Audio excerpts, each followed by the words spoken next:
pictures of the B-29 Super Fortress, the biggest, fastest bombing plane in the world. Within 2 weeks following Allied landings in France, and 1 day after Allied landings at Saipan, 1,500 miles from Tokyo, a force of these flying dreadnoughts took off from an unnamed base in China. They struck at Yawata, the center of 1/5 of Japanese steel production.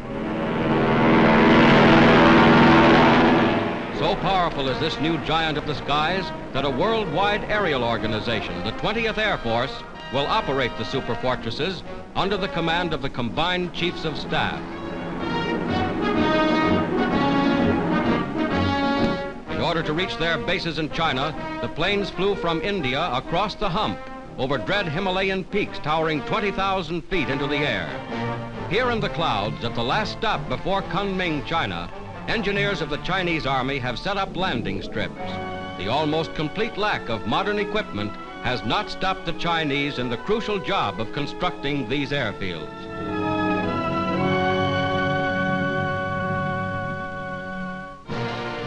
Dwarfing the mighty Fortress and Liberator to medium bomber status, the 8,800 horsepower Super Fortress is a global weapon for global warfare.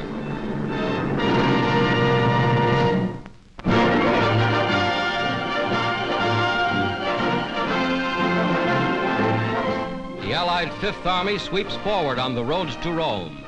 In swift, staggering blows from both the casino and beachhead sectors, General Mark Clark's forces, within less than 4 weeks, have closed into the very outskirts of the Eternal City.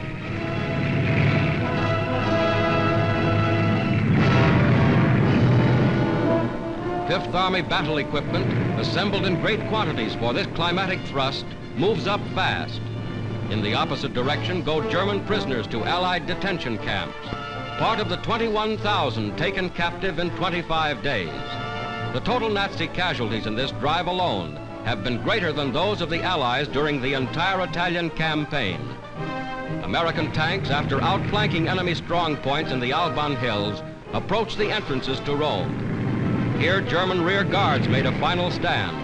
Just before the Nazis fell rapidly back, General Clark conferred with his staff and ordered an attack.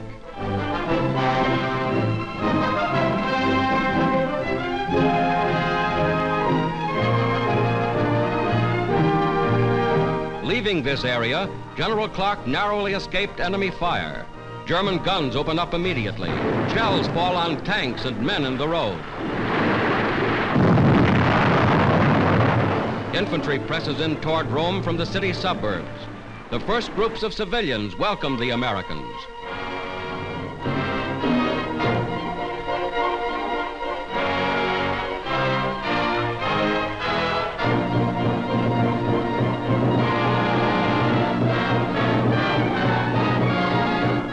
In the sharp fight preceding the German withdrawal, in order to save their outmaneuvered army, some American armored units are destroyed.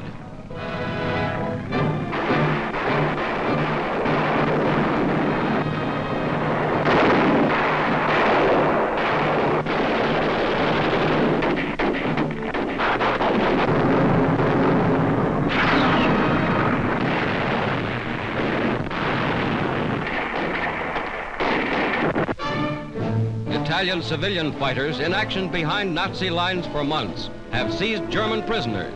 They turn them over to regular Fifth Army forces.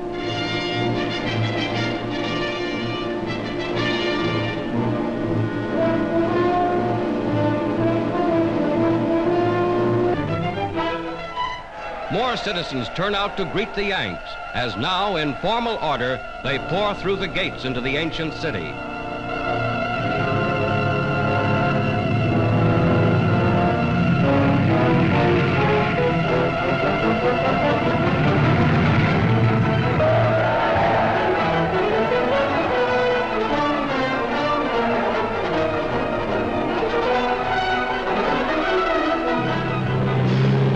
Clark enters Rome. Europe's first capital to fall to Allied armies of liberation is now officially occupied. The Roman populace begins to gather in a joyful reception.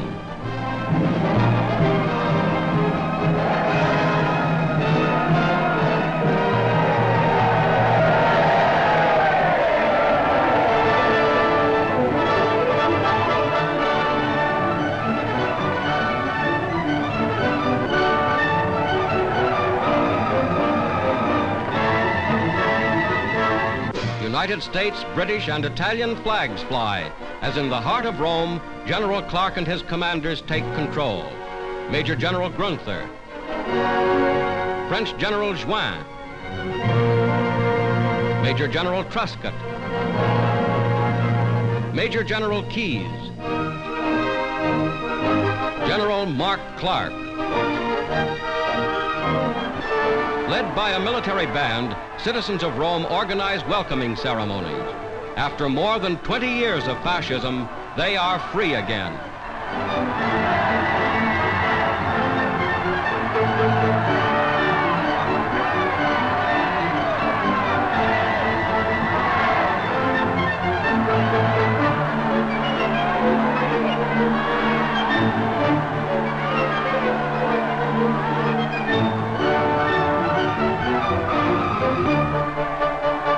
Romans tear down anti-Allied propaganda cartoons posted by the Germans. A former fascist official is taken through the streets under arrest. The crowd show their contempt.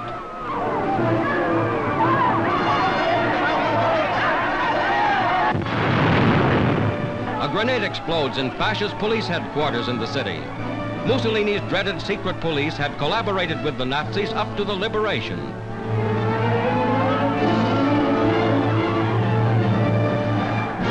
From a balcony made famous by Mussolini, U.S. Sergeant John Vita imitates Il Duce before laughing crowds.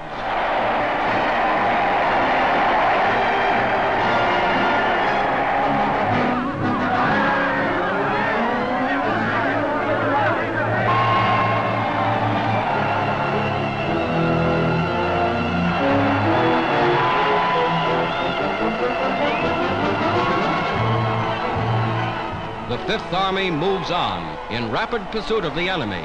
Only necessary holding units are left in the city. But in Rome, eternal city, the Vatican bells of St. Peter's ring in peace. A huge crowd masses in the Vatican Plaza to hear Pope Pius XII speaking to Italians and Allied troops the day following Rome's liberation. 250,000 fill the square, a momentous occasion, a symbol of the thanks which all free peoples feel for the deliverance of a great and historic city.